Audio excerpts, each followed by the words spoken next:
It's Thursday, August 20th. We told you we would have a special NBA two-hitter for you today. We are going to take a look at Nets versus Raptors and the rest of the NBA playoffs with a special guest to start off the show right here on Downtown Sports. I am the mouth of the South, John Schiavone, along with my co-host, the Beast of the East, Jonathan Pariente. This is Downtown Sports. This is where sports come home. This is a special NBA two-hitter. I'm going to throw it off to the Beast of the East, John Pariente, who's going to introduce our special guest to start off the episode. Take it away, John. Thank you, John. As the Brooklyn Nets are halfway now and beginning their run toward the NBA championship, they take on the Toronto Raptors, currently are down 2-0. And here to join us to give us a little preview about, can they make their rally? Can they come back? Can they go on an improbable run once again? We're pleased to welcome the legendary voice of the Brooklyn Nets on the Yes Network. You can hear him on CBS Sundays for NFL football and for March Madness for the NCAA tournament. We are pleased to welcome back the Birdman, Ian Eagle, to Downtown Sports. Ian, thank you for taking time to join us here today. How are you doing? Hey guys, good to talk to you. Beast of the East, mouth of the South, ready to go. Great. I appreciate it. So let's dive in, Ian, with the Brooklyn Nets. They are down 2-0, taking on the Toronto Raptors. They put up a very promising outing yesterday, falling 104-99. Came up a little bit short the fourth quarter. But overall, what are your impressions that you have seen so far with the Brooklyn Nets, despite everything that has happened to them going into this bubble? Yeah, I mean, we have to keep in context that this is not the team that they envisioned that they would have in the 2020 NBA playoffs. They are making the most of the talent that they have. Jacques Vaughn has done a terrific job maximizing that talent. But the fact of the matter is, when they eventually go on the run that they think they're capable of going on in a championship format, it'll be with the likes of Kevin Durant and Kyrie Irving in the lineup, and Spencer Dinwiddie and DeAndre Jordan. So we just have to completely acknowledge that this is not the normal setup that they thought they were going to have. They're playing really hard. They've developed chemistry pretty quickly. And it's been nice to see a team come together. But they're also playing the defending champions without Kawhi Leonard, we understand, but still championship medal on this team. Tremendous defensive squad. And what they did in the fourth quarter was lock the Nets up. They have the championship experience, yet they still act as if they've got a chip on their shoulder. I think part of that is the lack of conversation that takes place in regards to the Raptors. They don't get a whole lot of scuttlebutt around the league. And the fact that there are people that believe they won a title because Kawhi Leonard was on their team, and now that he's not, they're incapable of doing that. They don't see it that way. And by the way, they might be right. That's how good they are. I just am so impressed with top to bottom, their coaching, how they fill out their roles. And this team very well could find themselves in an NBA championship series again. It would not surprise me. Talking with Ian Eagle. He is the host for the Brooklyn Nets on the Yes Network. Speaking of the players that we have now out on the court, tell me about what you think of what Caris LeVert has done in this bubble and the development that he's undergone to show that he could actually be the number 3 in this potential new big 3 for the Nets. Yeah, I think that was a big storyline coming into the NBA campus, whether or not Caris LeVert could step forward and shoulder the responsibility, and whether or not you could visualize him being the third part of a potential big 3 with KD and Kyrie. I know KD's a huge fan, so he didn't have to win him over. Kyrie has been around him this year. They've gotten to know one another. Certainly didn't get to develop the chemistry that they would have hoped because of Caris's injury and Kyrie's injury. So it's a bit of a lost year on that front. But I do think this idea that they have to go elsewhere for a third star is unfounded.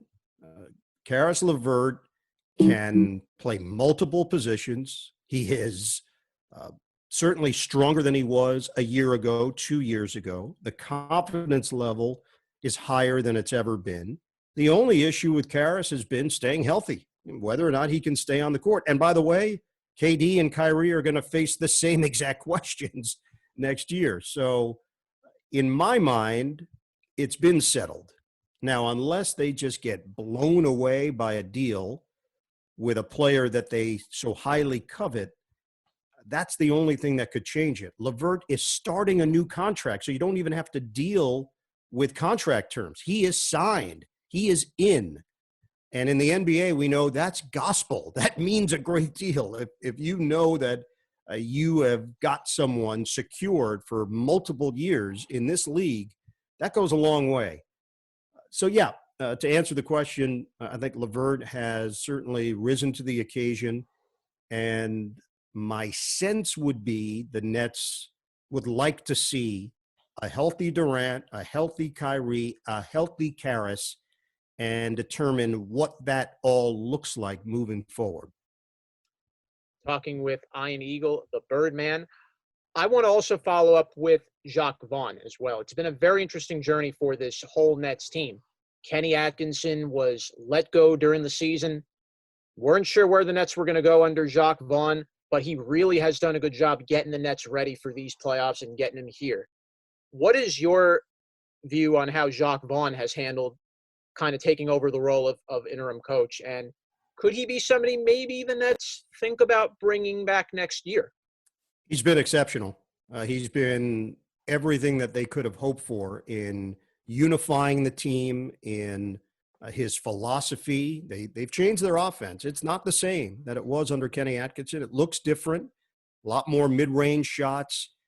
He has empowered those players to take that shot. Tyler Johnson, Joe Harris in particular, guys that I think under different circumstances might have been told, hey, look, this is how we see you. This is where you need to be shooting from.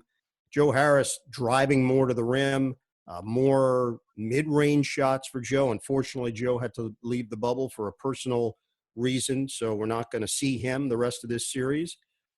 But I think Jock has really helped himself in terms of one day being a head coach again in the NBA, whether it's with the Nets or with some other organization.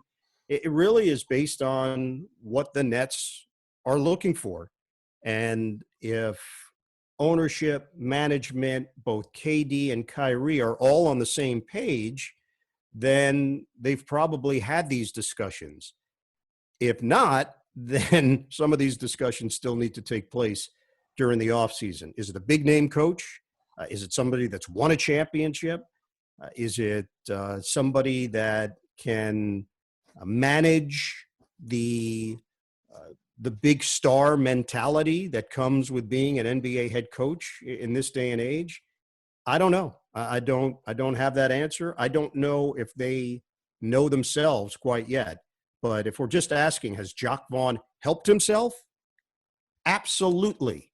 And I don't know if that's with the Nets, or I don't know if that's going to be with some other team that's now poking their head around saying who could be the next head coach that would fit what we're trying to do.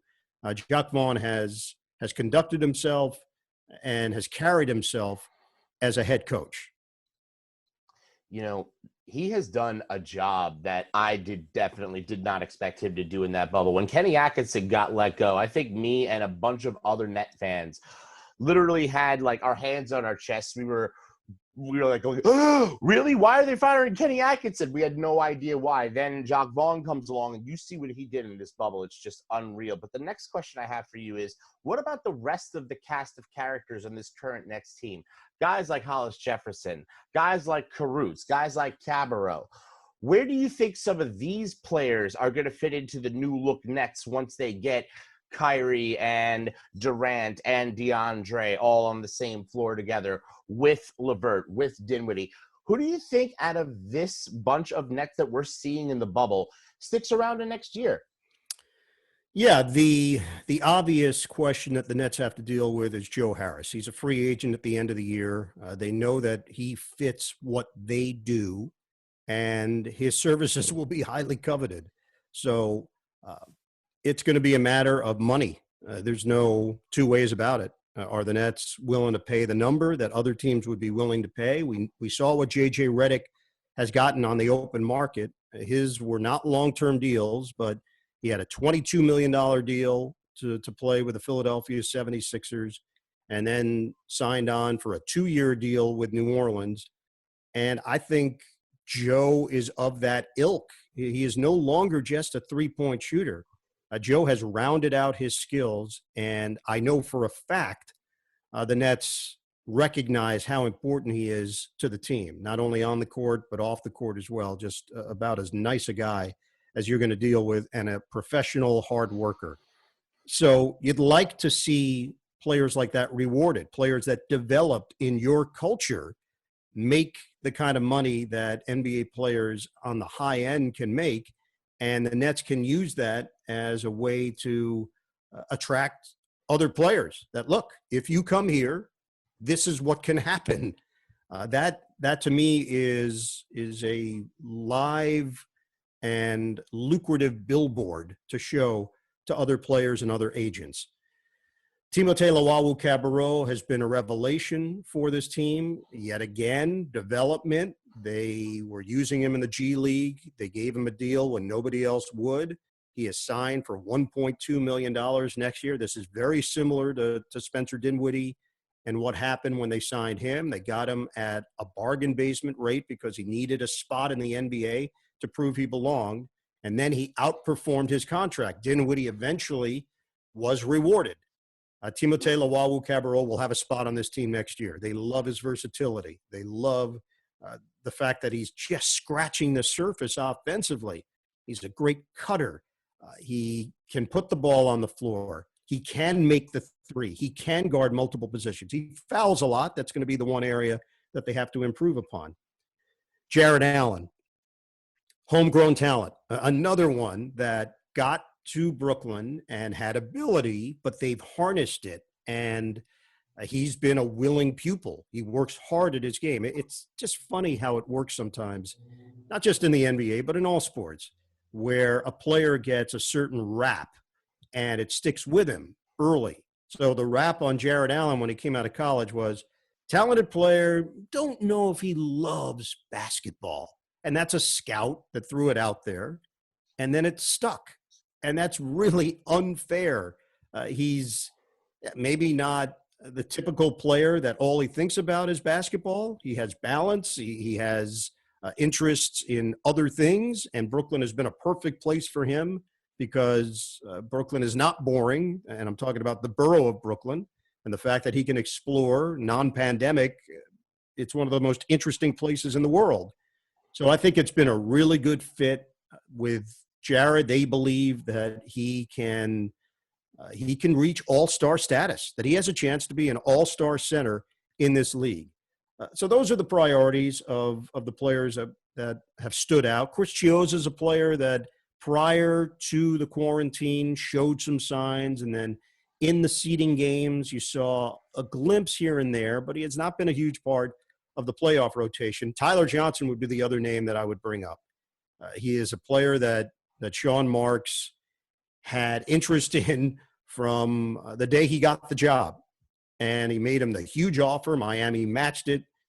Tyler Johnson has said that his mom's favorite person in the world is Sean Marks because he made him a very wealthy man. Miami was not going to pay him that kind of money. They were forced to because of the offer sheet the Nets put forth. I think they still see him as an intriguing talent. Again, versatility. Need him to run the point? He can do it. Need him to play two guard? He can do it. Need him to guard opposing small forwards? Yes, he will sign up for that. Talking with the Birdman, Iron Eagle. I'm curious where the Nets are going to be heading as far as a coach will be concerned. While we talked about Jacques Vaughn, I think he's definitely boosted his stock. But I'm curious, who are the Nets going to be kind of looking for down the road as a next target for an NBA coach? The Knicks already have signed Thibodeau. We saw the Heat get successful when Spoelstra coached the Big Three in Miami. Who do you think would be a very good possible candidate to manage the Nets' Big Three come when they're all healthy next year? Well, the names I'm hearing are the names that have been out there over the last month or so. Ty Lue keeps popping up, won a championship with Cleveland, coached Kyrie Irving, has a relationship with Kevin Durant. To me, that seems like a logical candidate that they're going to speak with. Jason Kidd, history with the team as one of the best players ever to put on a net uniform, then as a head coach, successful year, won a playoff round. Then had some issues with front office. That regime is no longer in power in Brooklyn, so his issues are not with anyone that's currently employed by the Nets. So I do think he will pop up as a possibility. You're going to have New Orleans looking for a head coach. You may have Philadelphia looking for a head coach. You may have Houston looking for a head coach. There are a bunch of potential openings, and I do think there would have been more, but because of the finances right now in the NBA, you have owners that are saying, hey, look, we're not making as much money. I'm not paying a coach not to coach, so I'm not going to fire somebody and pay him off for the final 2 years of his deal. We're going to just go through what needs to happen with our current coach and make some decisions in 2021. Ime Udoka is another name I would keep an eye on. A longtime San Antonio Spur connection with Sean Marks, being in the front office role that will be part of the decision-making process. You always have to consider the Spurs flavor. And I know it's been considered a long shot, but Greg Popovich is going to be a name that is in the equation. He hasn't said one way or the other. When he was asked about next year in San Antonio, he said, well, yeah, well, what else would I do? But he still has stuff that may pop up in his life that makes him want to try something new and do something different. I love Pop in Brooklyn has like a nice ring to it. It does. It does. Now, is there any reality behind it? We know this. Until you sit down and really talk about it, if you're the Nets and you're Greg Popovich, this is all just speculation. Pop could end it very quickly with one phone call. Hey, thank you so much. I'm flattered, but this is where my life is. I'm in San Antonio. I'm a Spur. And that's it. But if you're the Nets, you inquire. That's what you have to do. Talking with Ian Eagle. He is the play-by-play voice of the Brooklyn Nets on the Yes Network. We're going to get you out of here on this question, but we wanted to shift gears a bit for the end of the interview. We spoke to Kenny Albert last week, and he told us what life was like in the Edmonton, Alberta, Canada, Western Conference NHL bubble. But I think me, B, Stan, the rest of our listeners in particular, we want to know what life is like inside of Bubble USA in Disney World Orlando. Can you give us a little bit of a sneak peek inside of Bubble Land? Yeah, I know there's a lot of curiosity, guys, and I get it. I would be just as curious as everybody else. The bubble that I was in was kind of like the diet bubble. I wasn't in the big bubble. In Orlando, you've got a zone that has players, coaches, staff members, officials. They can only interact with one another. Courtside reporters are also in that zone because they are doing the interviews after the game. The bubble I was in a yellow zone, which was a hotel 10 minutes outside of the property. And that was people from TNT, ESPN, and the NBA. Those were the only people in that hotel. So my life consisted of going from the hotel to the venue, back to the hotel. That was it. That's what I did for 20 days in the bubble. Routine based, would wake up, I would do some prep work, I would take a walk, I would come back, I would eat, I would bathe, I would stream a video. I'd watch games. I'd do some more prep. I'd go to sleep. I'd rinse. I'd repeat. That was my day for 20 consecutive days. And you know what? It worked out well. I felt safe. I felt secure. There was not a whole lot of socializing, but it was basketball centric. And right now, that's okay. That's where we are. How this is going to play out NFL wise remains to be seen. But for the NBA, they put together a plan. They've executed the plan. And I think they're going to crown a champion at the end of this. They got their ducks in a row and they got through all the logistics and it's working. The presentation on television has been awesome. It looks like the NBA. It sounds like the NBA. It feels like the NBA. When you're there, when you're in it, it's different. I don't want to mislead you to think, oh my goodness, it just feels like an NBA game. No, no fans in there. It's odd. It's weird. But it is still high level basketball. And I think the one part that has really stood out to me, guys, the players bought in. The players' competition level has been very high. Their effort has been through the roof. Their professional pride has kicked in. And that to me is the X factor because the games have been competitive and they've been fun. So just one last little tidbit. If you were to give a letter grade to the NBA for how they handled this whole entire thing, what would it be? Oh gosh, this is an A+, beyond. If there was something above that, I would give it. They nailed it. And I know there was skepticism initially because it sounded far-fetched, but the reality is this was their only option. And they could not have done a better job. Having been there for 20 days, I can tell you, they left no stone unturned.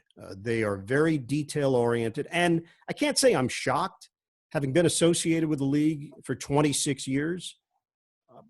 That's what they do. They put on events. They know how to do this. If you've ever been to an all-star weekend, if you've ever been to an NBA Finals, it's just highly organized, right down to every crossing of the T and lettering of the I.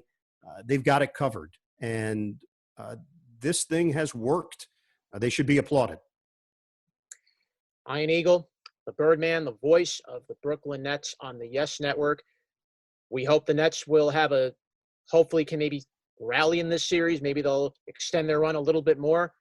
But Ian, we thank you so much for taking some time to join us, and best of luck to the Nets and the rest of the NBA playoffs. All right, guys, thank you very much. I'm a two-time guest. I think that should be noted. Two-time guest. Absolutely. Yes, a two-time guest, a returning guest, a friend of the show. Thank you for coming on, Ian Eagle. And hopefully the Nets get back into this playoff series.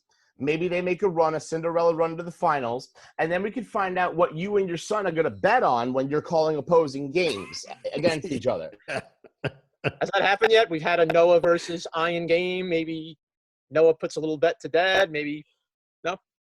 It could happen. I'm not saying it won't, but maybe not this year. Potentially down the road. Great talking to you guys. Be well. Great talking to you. That was Ian Eagle. That is the play-by-play announcer for the Brooklyn Nets on the Yes Network. We will be back with the coverage of the rest of the NBA playoffs right after this.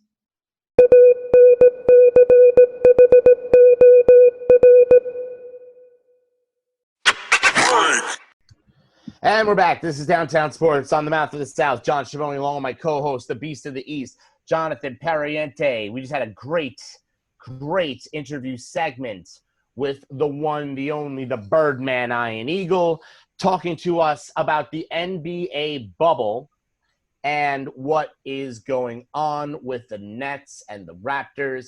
Nets down 2-0, looking to get back into this series starting in Game 3. But before we get into the second half of this special NBA two-hitter, we have some administrative work to do. John, where can they hear us? We're on 10 different platforms. We're on Anchor. We're on Spotify. We're on Breaker. We're on Radio Public. We're on Overcast, Pocket Cast, Google Podcasts, Apple Podcasts, Castbox, and Bullhorn. 10 different platforms every Tuesday, Wednesday, with rants and live episodes every week. We are where sports come home, after all. So let's dive in to the rest of the NBA playoffs as the Nets now are looking to recover from a 2-0 deficit. Start that clock. The rest of the games, 3 of them in particular, really stood out. And let's start with the first one, the Bucks and the Magic. You know what? Before we even get into that, the one thing I'm going to say, just to preface all of this, we have literally a great setup for these playoffs. They have been competitive. Yes, they have. They have been very competitive. I have not seen one boring game. Even the Game 1 blowout where the Nets lost to the Raptors, that was actually still entertaining even up into the fourth quarter. I have to give credit where it's due to Commissioner Silver. I will give him credit because, like the NHL, the NBA was another sport we weren't sure how they were going to fare in a bubble. But so far, it's worked.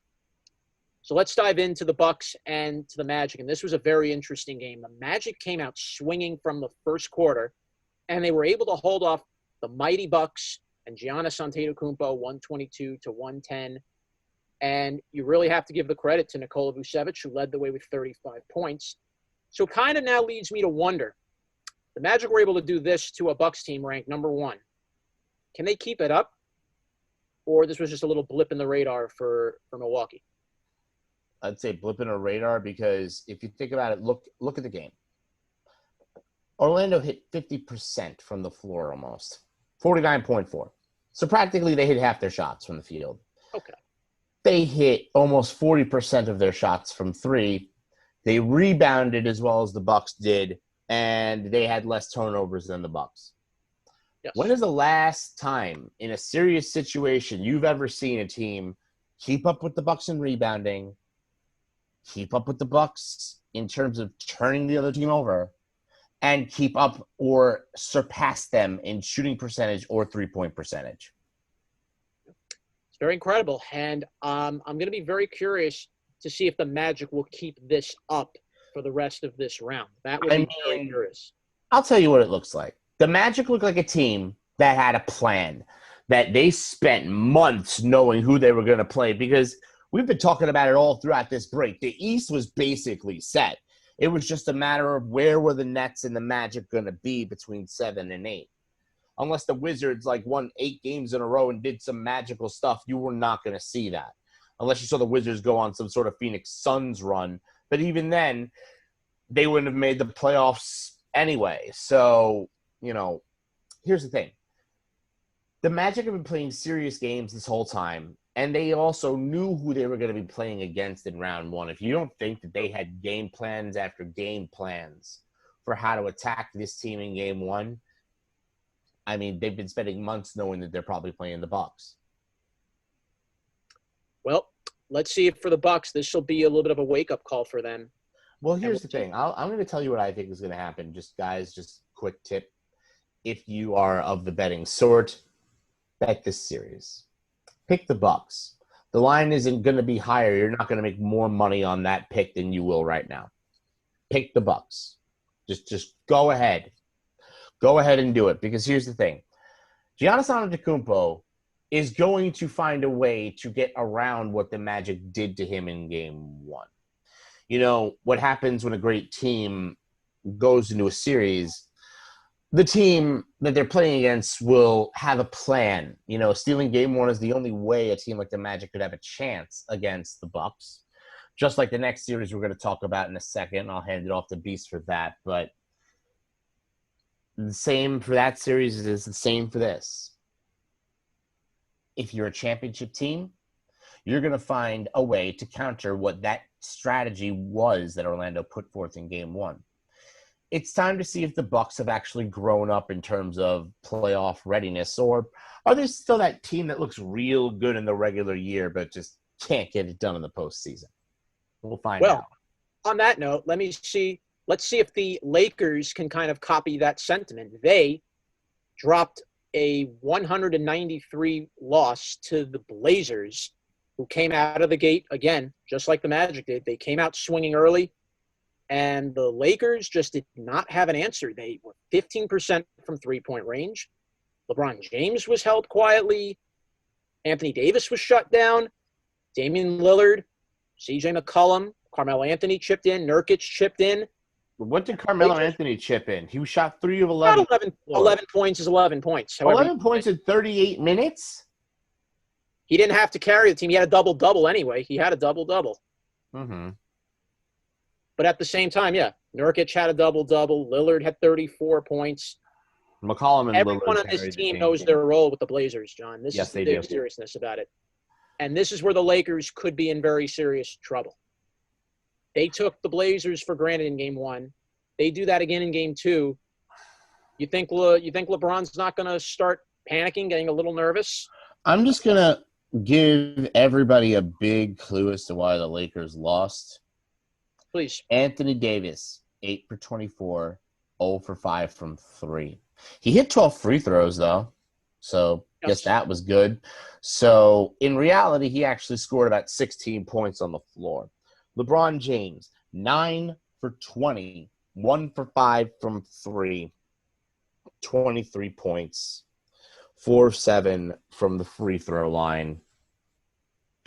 And then after that, I think the Lakers, rest of their starting lineup, finished off at about 7 of 33 and 2 for 13 from 3. That performance is probably one of the worst games the Lakers have played all season long. And it had to come in a playoff game, which is one of the worst places for that to happen. Is in a Now, playoff. Shane, I know you're a Laker fan. Defend them. I picked them to win. I trusted you on that one. Defend your team. What's going on with these Lakers here? Honestly, the only thing I could defend them with is they got LeBron and Anthony Davis. They couldn't hit their threes, though. That's true. Contavious Caldwell-Pope had 29 minutes on the floor, had 1 point and 1 assist. In 29 minutes, he had 1 point for the whole game. 1 Yep. point and 1 assist as the point guard. Wow. Exactly. Not going to win like that. You saw a performance out of the Lakers that was LeBron and Anthony Davis, and then everybody looking at them, depending on them to take the rest of them to an NBA championship. You didn't see that with the Blazers. You did not see that with Portland. No, you saw a team that came out, and you saw a team that's been battle-tested this whole time. Exactly. Once again, and this is even more so an example for Lakers versus Portland. The Lakers knew they were going to be the first seed. They knew it. They were going to be seed. They were going to be number 1 or number 2. They knew. They have not played pressurized basketball. Portland came from outside of playoff position, had to play their way in, and then go into a round 1 series against the Lakers. So technically, this is Portland's second playoff series. That can be the blessing and the curse when you're the 1 seed. You could win it all. You have everything in front of you, but then you get complacent and you get too cocky and maybe a little overconfident, thinking that the series is over already. And this is why you see the NFL do things like this where they give number 1 and number 2 seeds buys until the second round of the playoffs, because then that number 1 seed or number 2 seed has the week off. They don't have to play in the first round. They're automatically guaranteed entry into the second round. But what it does is it increases the competitive balance, because then you're getting a team that's been rested versus a team that has momentum going into a game, thereby making said game or said series more exciting. This seems to be the effect of Adam Silver's bubble plan on the higher seeded teams. The Raptors did their job. They actually defended their title. They defended against the team that, came at them and came back at them. The rest of these high-seeded teams, not looking like they're doing the job so well. The Clippers had to get an assist from the referee. Let's get into that. Yeah, the third game, the Clippers and the Mavericks. And The Clippers plus ref versus the ways, Mavericks. In more ways, I would have said that this was a great game, and it was a great game if you look at it. Doncic, doesn't look phased playing in his first playoff game. Look, Just a bright future for this year. the ref did so many good defensive plays. He took KP right out of the game. But 2 terrible calls, yeah. 2 terrible calls on Porzingis. You saw that striped shirted defense for the Clippers on behalf of the Clippers right there. You know, anytime I've never seen a technical called on a player when he legit touched nothing but basketball. When the ball's going up, nothing but basketball. That was the cleanest block I've seen in a long time. Whistle, foul. Porzingis turns and goes, "What the hell?" And then technical. I think was he running at a ref? No, he was not. Was he going at any player at that point? No. Was he? I mean, besides being a little upset, was he being malcontent at that point? I think they're afraid. I wonder if the refs are afraid of seeing a dominant duo in Doncic and Porzingis just completely dominate a game, and now they're worried about an upset. They're worried. I think Porzingis is a person in general who has just pissed a lot of people off around the league. A lot of people who have been around Kristaps Porzingis have said they don't like Kristaps Porzingis, that Kristaps Porzingis rubs them the wrong way. He seems to rub lots of people the wrong way.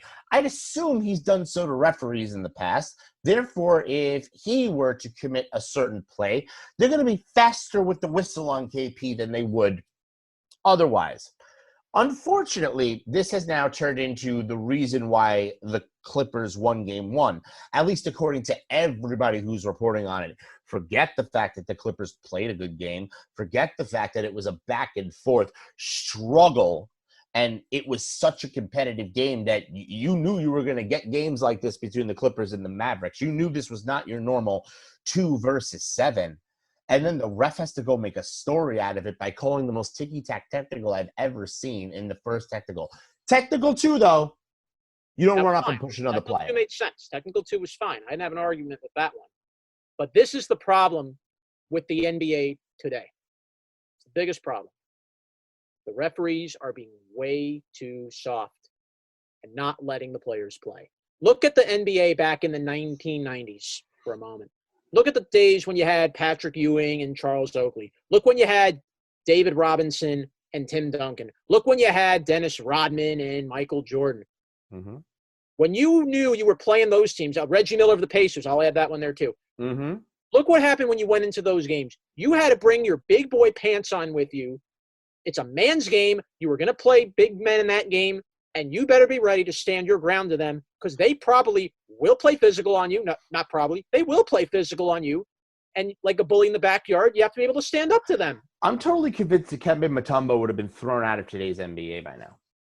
I'm totally convinced that Dikembe Mutombo would have been thrown out of today's NBA. That would have been called a double technical. The finger wag would have been called a double technical for taunting, and he'd have been ejected after he blocked somebody. And they called a foul when he just just slapped the ball. Oh, he got teched for doing that. He got in trouble for doing that finger wag. He used to do it in front of players, and then he started to do it toward the fans instead of so he wouldn't get it whistled for it and be seen as rubbing the wrong way.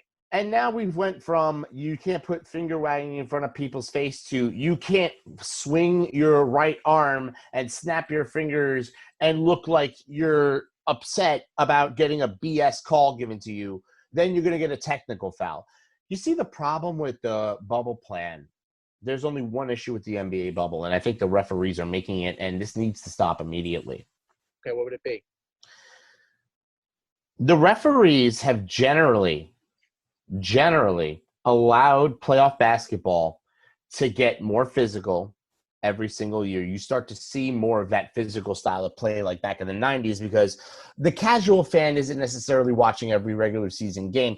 They're watching the postseason. So the NBA is going to put their best and most competitive product forward when it's playoff time. The difference here is the refs are trying everything they can to avoid a benches clearing brawl where you could literally have players in each other's faces, slapping each other up, hitting each other, and then the possibility of infection, spread, injury, especially during a time like this. goes up, and you can't risk having a brawl where coaches, players, staff all get on the court at the same time, like you had with the Knicks versus the Heat, where you had Jeff Van Gundy. He's literally hanging on to Alonzo Mourning's leg, like, no, don't kick him anymore. Like, especially during COVID, you can't have that. But I think the refs have, hold on, but I think the refs have taken it the complete other direction, and they've taken it way, way too far in that direction. Why am I worried the seeds are already beginning to be planted for something just like this to happen? You just feel like it's a ticking time bomb. You know what? I'm going to tell you something. The good thing about the NBA and the good thing about Adam Silver specifically is when he gets bad press and he looks at that bad press, he acts on that bad press. I guarantee the reffing is going to be a lot better in Game 2. That series is nowhere near over, folks. Well, on that note, that's going to conclude this edition of Downtown Sports. We'd like to thank Ian Eagle for joining us in the first half. Want to thank my crew. Want to thank Chris DeLarge, our statistician, and Anthony Mainville. You can listen to Downtown Sports on 10 different platforms. We're on Anchor, Spotify, Breaker, Radio Public, Overcast, Pocket Cast, Google Podcasts, Apple Podcasts, CastBox, and Bullhorn. You can listen to us every Tuesday, Wednesday for live episodes, rants every single week. We are Downtown Sports, and we are where sports come home. I want to thank Shane Sullivan behind the glass. I want to thank Ian Eagle for coming on to the program and letting us know what life is like inside of Bubble USA. And I want to thank you guys for tuning in to this whole week and this special NBA two-hitter edition of Downtown Sports. For the Beast of the East, Jonathan Perriente. I'm the Mouth of the South, John Schiavone. This has been Downtown Sports. We out. Bye.